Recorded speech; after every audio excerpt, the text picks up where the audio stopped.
Welcome to This Constitution. My name is Savannah Eccles Johnston. And I'm Matthew Brogdon. And this week, we are going to speak about the folk origins of the Constitution. Last week, we focused on the black-robed regiment, or the role that the clergy played in preparing the minds of the American people for revolution. So Jefferson calls the ideas of the Declaration an expression of the American mind. And our goal today is to show just how pervasive the ideas in the Declaration were and how deeply American they were. So, if it's okay, first, I want to start with a vignette from Paul Revere's Ride, which was written by David Hackett Fisher. So, I'm going to read it to you. Many years later, Captain Levi Preston of Danvers was asked why he went to war that day. At the age of 91, his memory of the Lexington alarm was crystal clear, and his understanding was very different from academic interpretations of this event. A historian asked him, "Captain Preston, what made you go to the conquered fight?" "What did I go for?" the old man replied, subtly rephrasing the historian's question to drain away its determinism. The interviewer tried again. "Were you oppressed by the Stamp Act?" he asked. "I never saw any stamps, and I always understood that none were ever sold." "Well, what about the tea tax?" "Tea tax? I never drank a drop of the stuff. The boys threw it all overboard." "But I suppose you have been reading Harrington, Sidney, and Locke about the eternal principle of liberty." "I never heard of these men. The only books we had were the Bible, the Catechism, Watts's Psalms and hymns, and the almanacs." "Well then, what was the matter?" "Young man, what we meant in going for those redcoats was this. We always had governed ourselves, and we always meant to. They didn't mean we should." That's eloquent. So there's something about this, that the point of revolution, the folk origin of the Declaration, if you will, is to preserve the traditional way of life, which is just to govern yourself, just to be in charge of yourself. And I think first we should introduce just how much of a long-term experience this was for the colonists, this idea of governing themselves. This is a great colonial tradition. Mm-hmm. Yeah, when we talked about the clergy and the Black Road Regiment, we talked about Connecticut's founding way back in the 1630s and 40s, and them writing their own constitution. And that was not unique. Like, Connecticut was not unique in that they sat down, wrote themselves a form of government, had their own institutions. They didn't have to have folks sent over from Great Britain to, sort of staff their courts and their legislatures and so forth. They did govern themselves, and that was pervasive. Some of the colonies were what we call royal charter colonies, where the crown sort of gave them authority to create them. Some of them were commercial in character. Others were sort of spontaneous. I mean, the Plymouth Plantation really had no royal. They were supposed to be in Virginia. They landed in Massachusetts. They weren't supposed to be there. And everybody's familiar with the Mayflower Compact or the Plymouth Combination.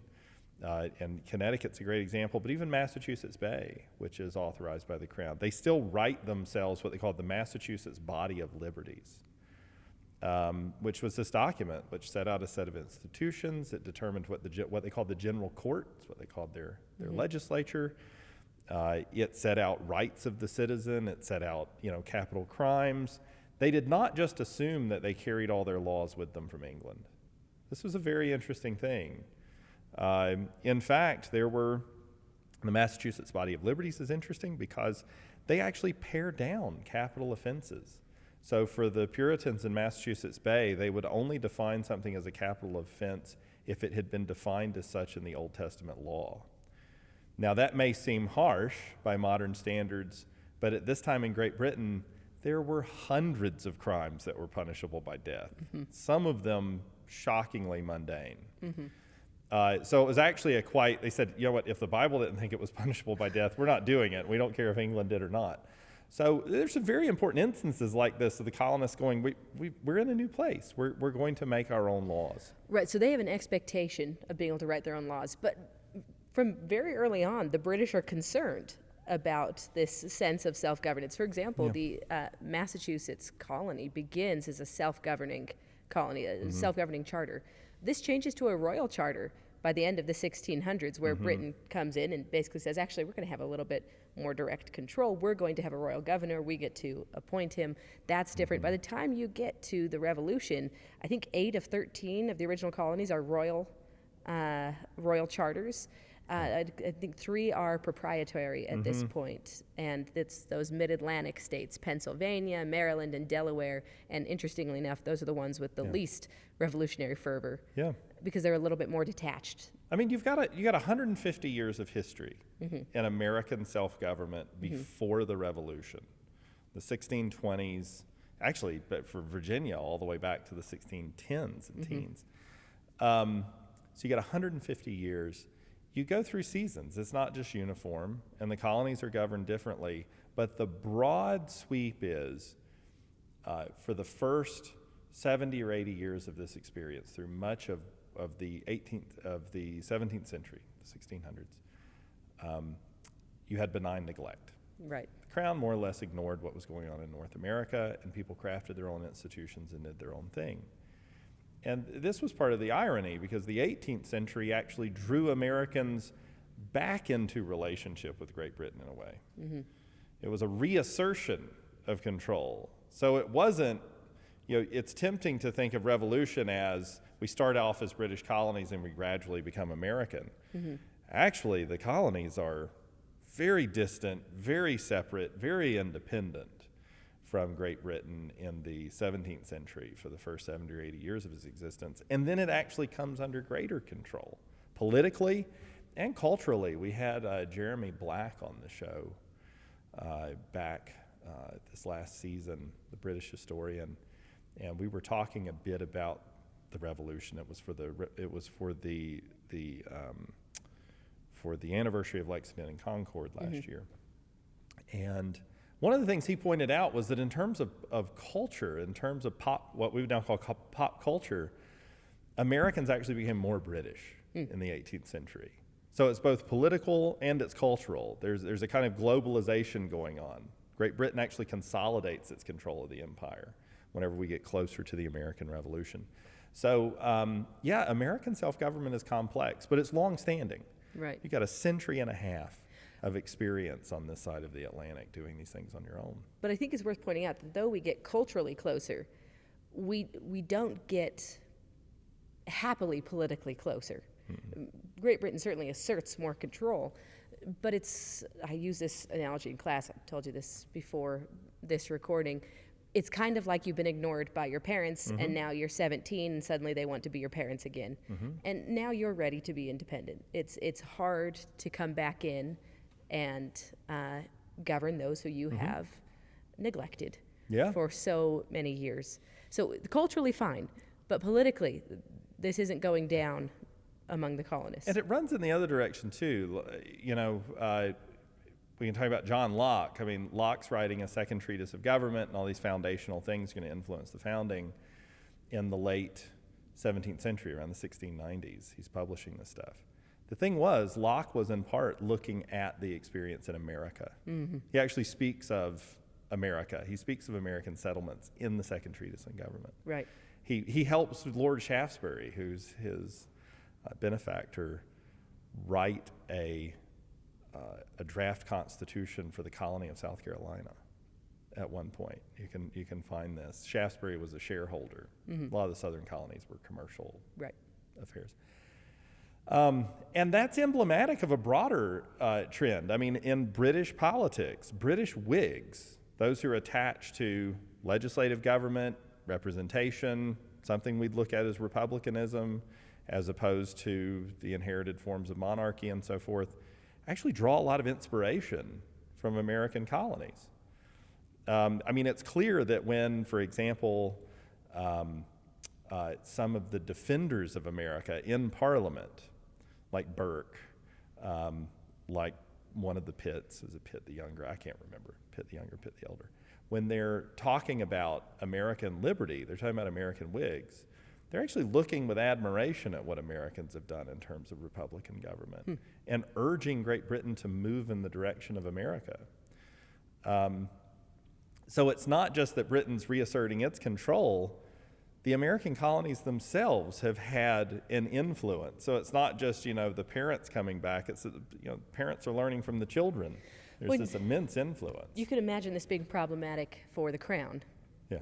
What does this influence mean for his own subjects? You know, some people on the island. speculated in like the 1750s that the British crown would eventually move to North America, that the seat of British Empire would move across the Atlantic. That's where the greatest increase in wealth, territorial expansion, population growth is much more rapid, and there's a lot of gravitational pull. It was not too late.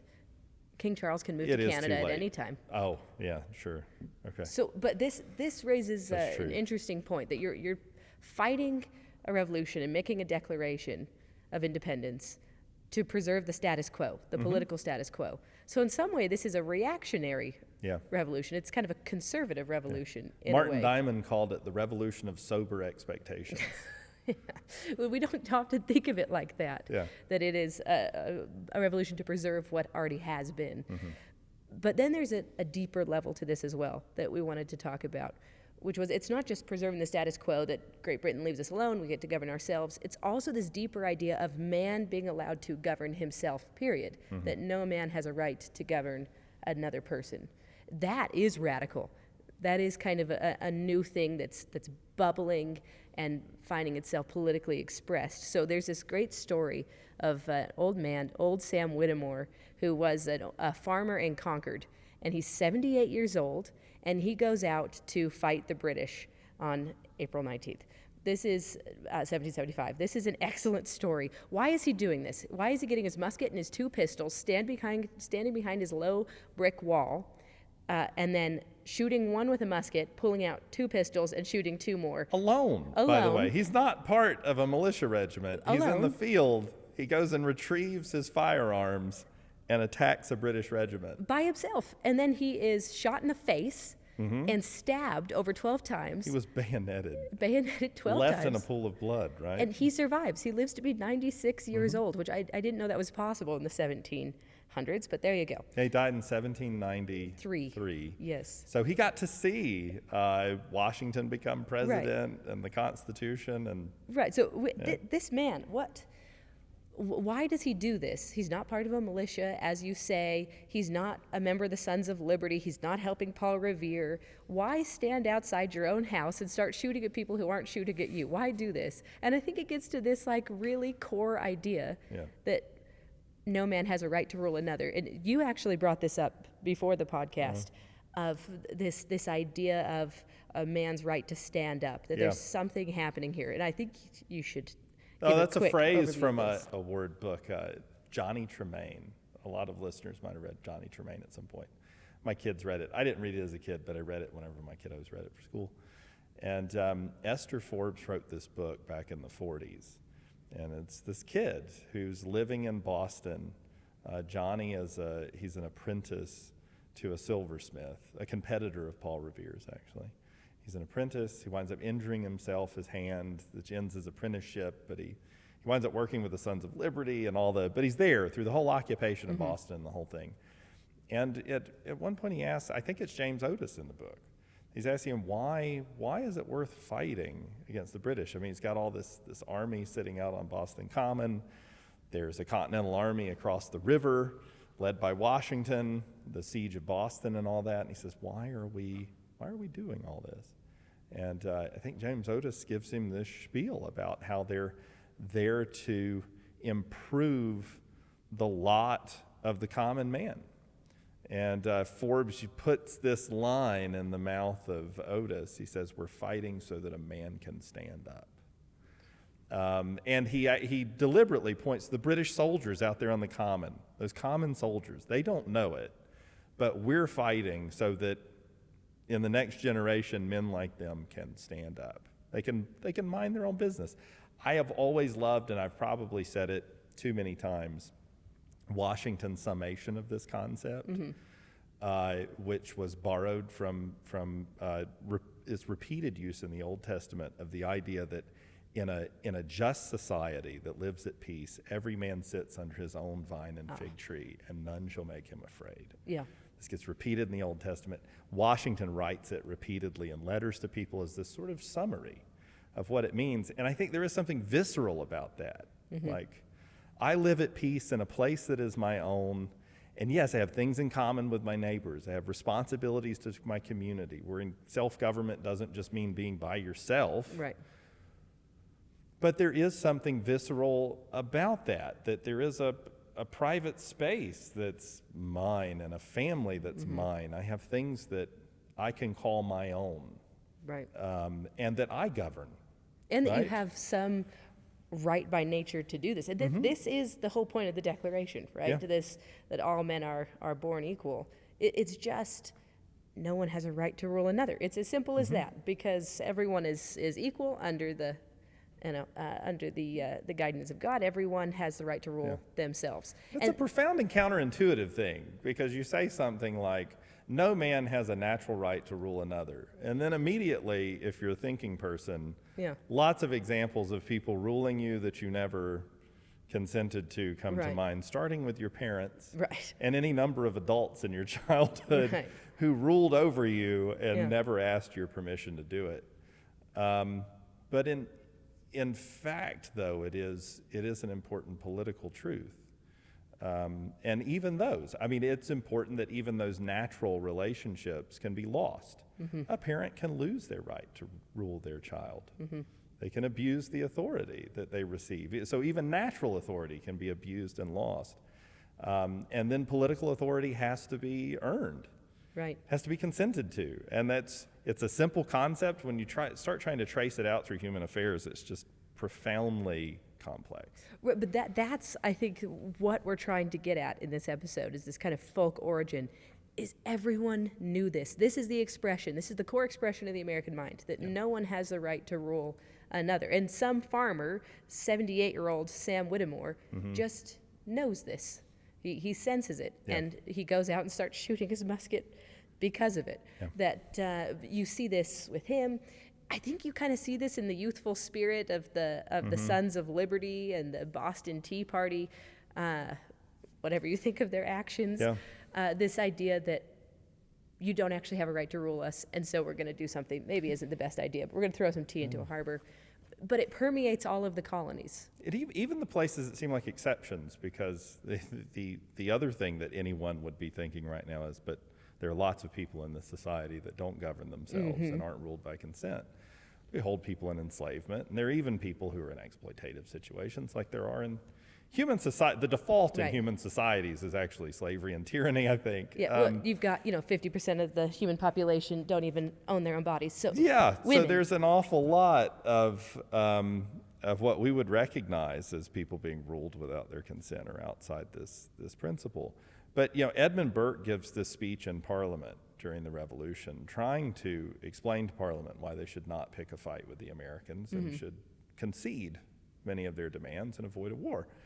And one of the things that Burke says, he says, he's talking about the spirit of liberty. He says, I know you think that because many of them are slaveholders, they're not really attached to Republican government. And he said, but I need you to understand, these are people who are themselves engaged in the act of self-government. Virginians and Carolinians and Marylanders, actually slavery was legal everywhere at the Revolution, so it was applied everywhere. But even the most deeply slaveholding parts of the Union, he said, these people are governing themselves, that is, those who are not enslaved, and they live in the midst of a people who are completely oppressed.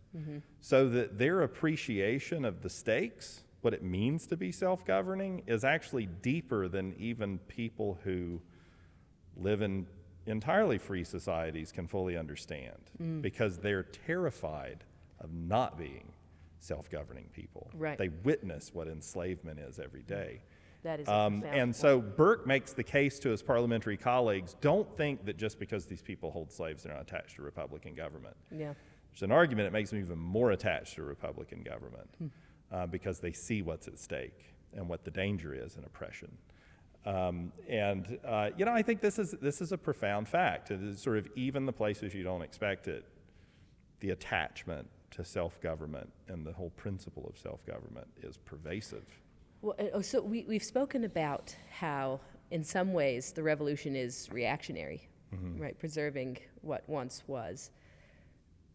But this idea that men are created equal, no one has a right to rule another, though it has always existed, it is deeply revolutionary. It is. It could spread Yeah. everywhere. And in fact, there's this deep concern during the early revolution that people might be taking this too far. For example, women start participating in boycotts and speaking publicly on politics, and immediately there's like oh wait, we didn't mean that. We meant every man has a right to rule himself, but we really meant to draw a line there. But this actually isn't a line that can be easily drawn. Once you let this out of the bag, it really will spread. And much of the story of American history is this spreading. Yeah, that's going to happen, and then you've won your last argument.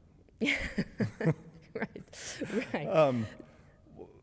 It is. It's a great point, but and we shouldn't minimize. And you're right. The extent to which this attachment to self-government is inherited doesn't change how revolutionary it becomes.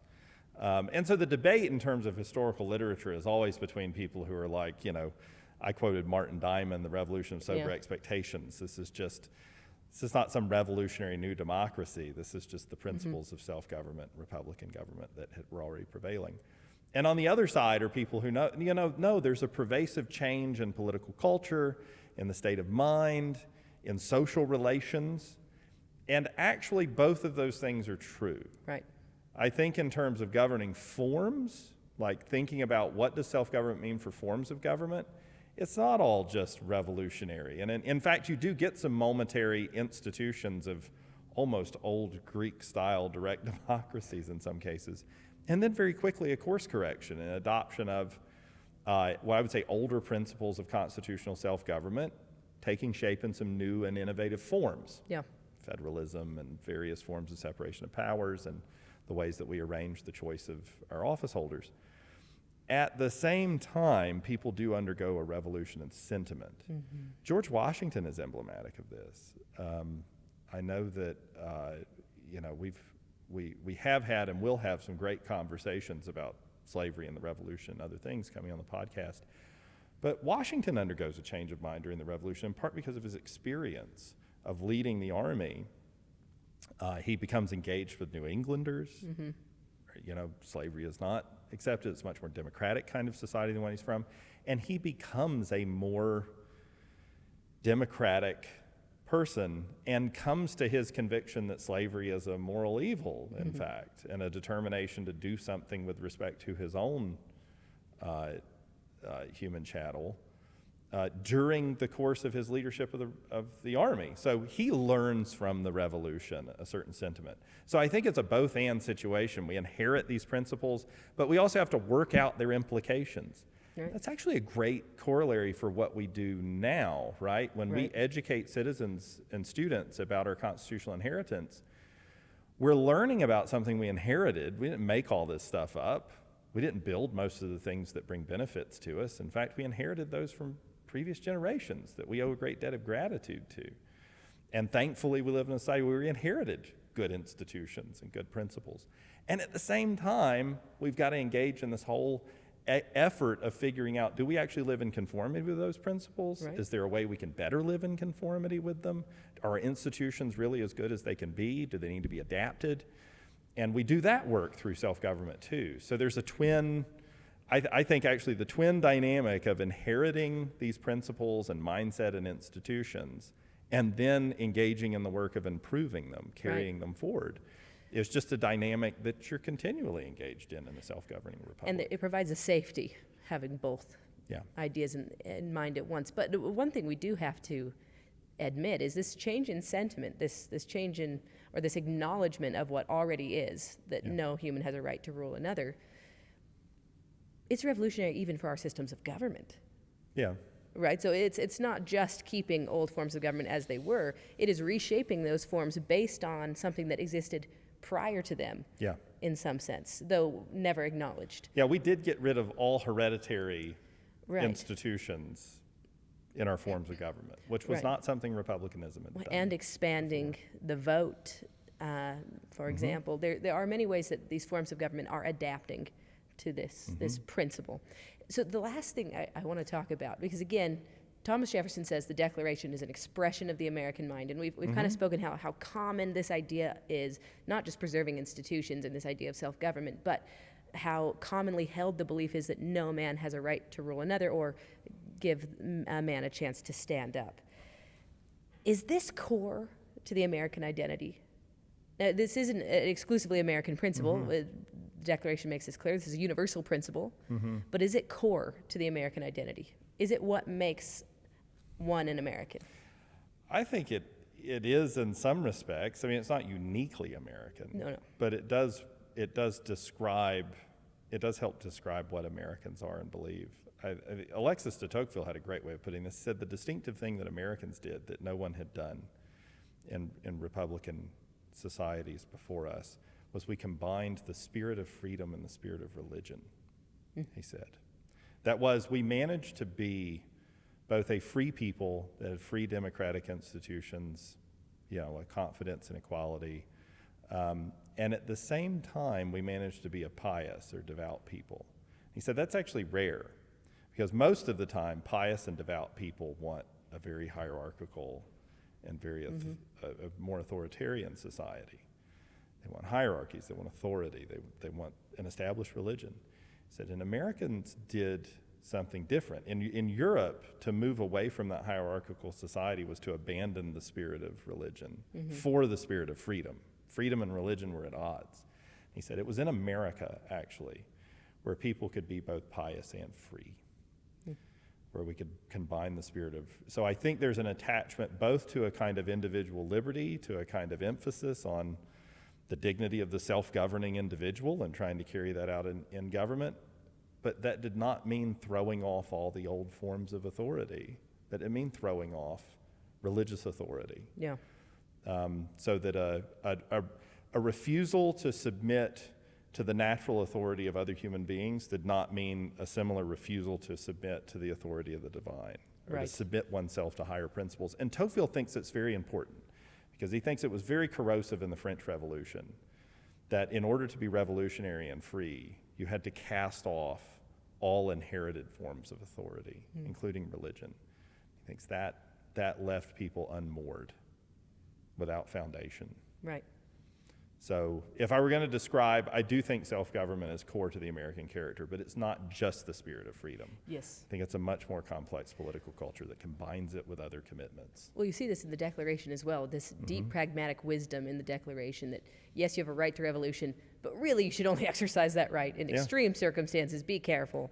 Right. And we could just footnote here, see our episode on the Black Robe Regiment. Right, The pervasive exactly. influence of religion. Exactly. So if we're to recap, what are we hoping listeners will get from this?